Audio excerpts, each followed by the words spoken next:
October 8, 2023, the U.S. Navy claims the second Ford-class ship under construction, Kennedy nuclear-powered aircraft carrier, currently 90% completed. According to the Navy's original plan, it will enter service in 2024. But with the breakthrough of some new technologies, the U.S. military hopes to upgrade and improve it. Therefore, the service plan was postponed from 2024 to 2025. Let's talk about it today.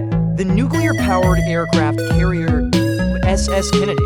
Let's take time back to January 15, 2009. 1 year after Ford began construction, the United States begins planning to build the second ship of the Ford. After a round of bidding, Huntington Ingalls Industries, the $374 million construction plan, get approval from Congress, contracted this project. The following year, the ship began to be inspected in detail, fine design, and handle some construction preparation work. I thought the project could proceed normally, but the members of Congress started arguing first.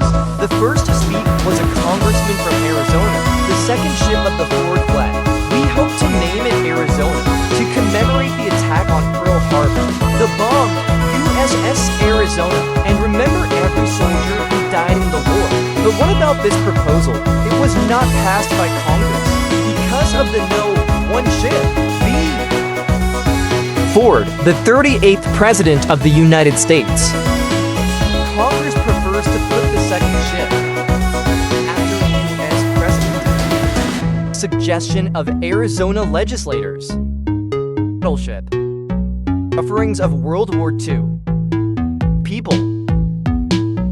Department of Defense eventually selected. U.S. Navy.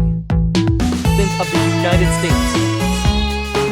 John F. Kennedy, third ship in the U.S. Navy, named after members, is under construction, placed in 1968 to 2007, S. Kennedy, Northrop Grumman, first steel, official start of the construction of the Kennedy, U.S. military contract. Originally planned to be completed by the end of 2018. Due to the further increase in R&D expenditure and extended to 2020, construction has repeatedly encountered mistakes. Date will be postponed for another 2 years. 2022, 2017, only about 50% complete. Construction speed had to be accelerated. In 2019, of the 588-ton island was completed. Completion of the entire ship. Shipyard. Ceremony. Such a large nuclear-powered super carrier plan and to carry F35C based aircraft of the MEI Navy at that time of the Aviation Super Hornet. Expect that the F-35 could be mass-produced so quickly. Therefore, under the repeated requests of the Navy, Kennedy had to make changes again. November 2nd, 2020, the U.S. Navy issued a contract modification, the two-phase delivery model of the Kennedy aircraft carrier, modified back to the traditional single stage to make it available faster after delivery. According to this modification, News shipyard before delivery. Additional work includes the F35C, upgrade of carrier-based fighter jets, and equipped with EAS to dual-band radar, etc., and improved some of the problems on the Ford. Therefore, the delivery time was repeatedly delayed. According to the U.S. military, the delivery date will be significantly delayed, about 2 years.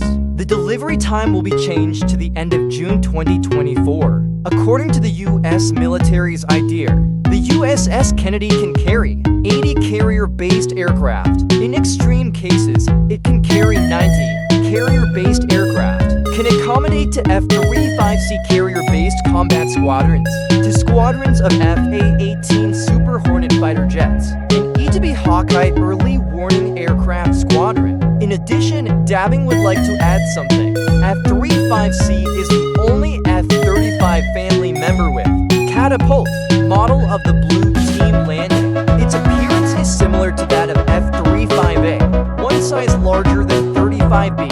At the same time, in order to obtain greater lift, improve takeoff and landing capabilities on aircraft carriers, the F35C also has a reach of 13 meters.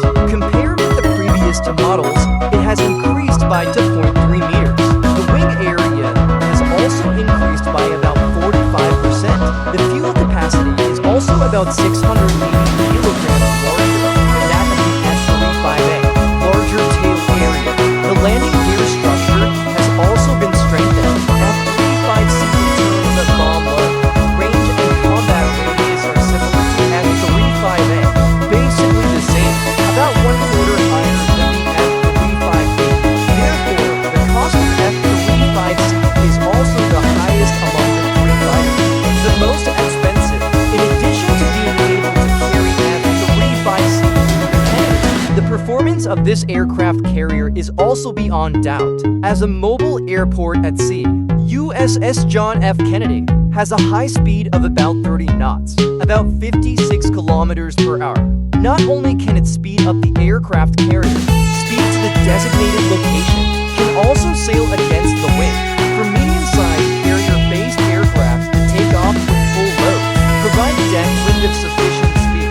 At the same time, in order to, the 100,000-ton Kennedy aircraft carrier reaches a speed of 30 knots. The U.S. military installed two A1PWR single unit output power can reach 175,000 shaft horsepower. Beanie Emmys Class A for W. Pressurized water reactors have a 25% higher performance. Service life up to 50 years.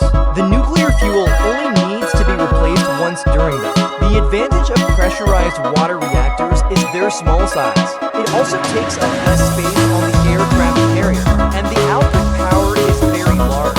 Nuclear-powered aircraft carriers. The need for logistics will also be reduced. No need to be like conventional powered aircraft carriers. Frequent port calls to refuel. Restrictions on port resupply will also be reduced. Aircraft carriers also stay on the surface longer. Besides that, the Kennedy is the same as the Ford, electromagnetic injection device. The principle of electromagnetic catapult is actually not complicated. A strong magnetic field is generated by the electromagnet through a strong current, acts on the tractor connecting the aircraft, bring the aircraft to takeoff speed. But want to make 20 to 30-ton carrier-based aircraft in a short time, take off from a runway of dozens of meters. The instantaneous power of the electromagnetic catapult reaches tens of thousands of kilowatts.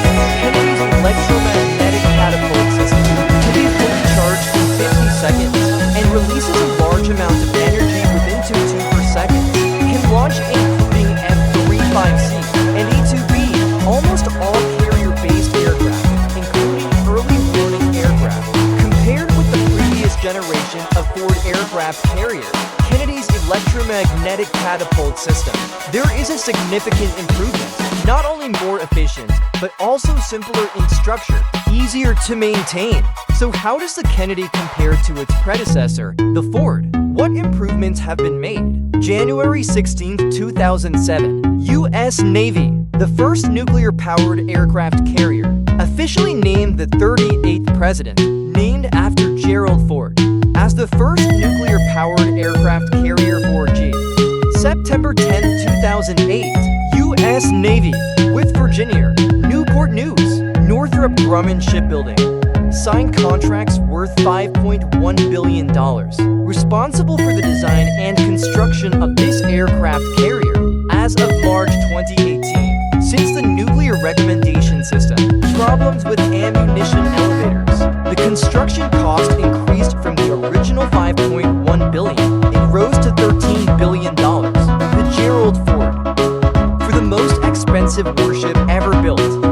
May 31st, 2017, Newport News Shipyard, Ford delivered to the U.S. Navy, 23rd Air Test and Evaluation Squadron, flying the FA Super Hornet, Ford's first arrested landing, and catapult launch.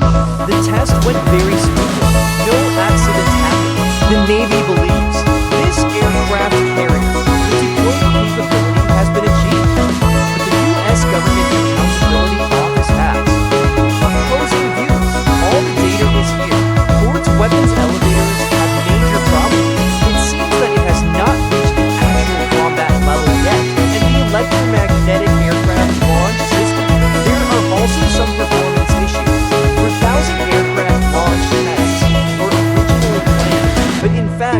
not even half done. This is a serious lack of experimental data. These new equipment we have never equipped. Would this be too risky? I suggest that the delivery event should be extended. We should be bolder. I think Ford uses a new weapons elevator, as well as electromagnetic catapults that have never been used by aircraft carriers. It will greatly enhance the combat and effectiveness of the Ford.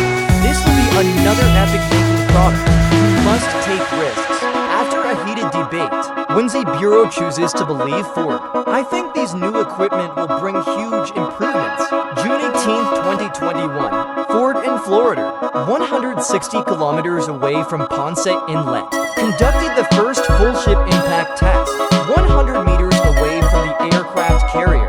18 tons of explosives were detonated underwater. To ensure it can withstand the intense combat environment, the United States Geological Survey estimates the explosion was equivalent to a 3.9 magnitude earthquake. Ford aircraft carrier indicates slight shaking. Passed the test perfectly. Initially, the carrier's advanced weapons, lifting platform and electromagnetic ejection device was deemed to have failed.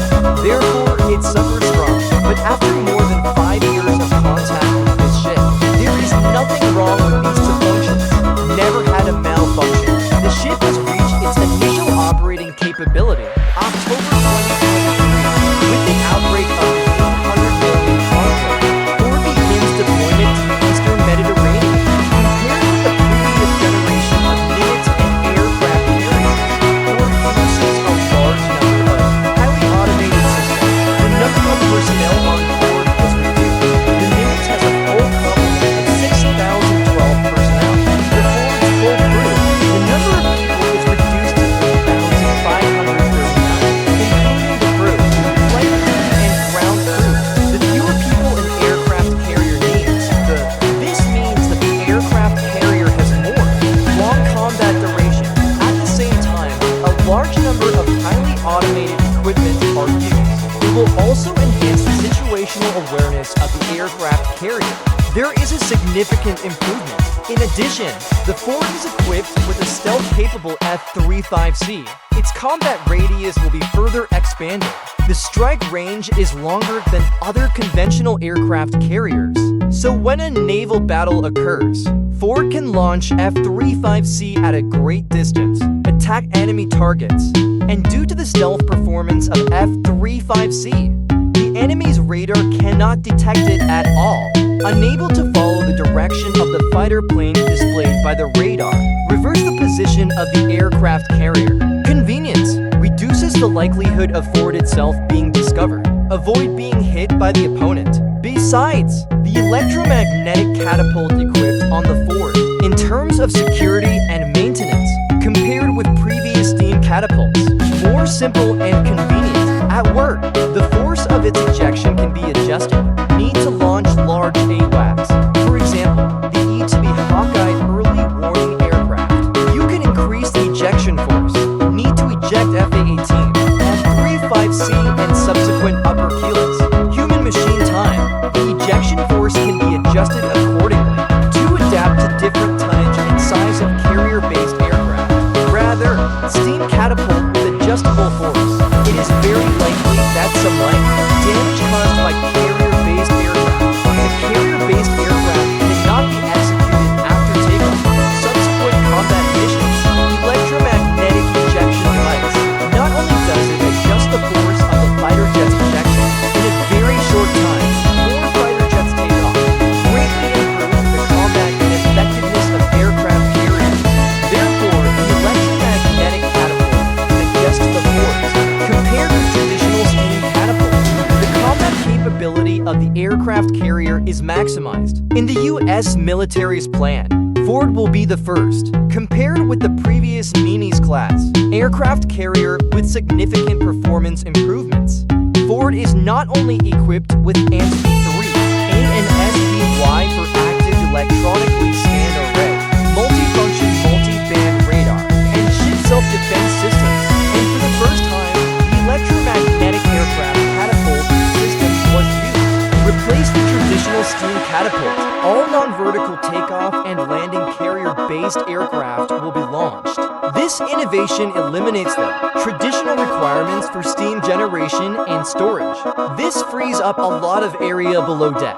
Electromagnetic catapult system. Ford's daily aircraft launches are more than Mimi's class. 25% more and within a 50-year service life will save $4 billion in operating costs. Until January 17,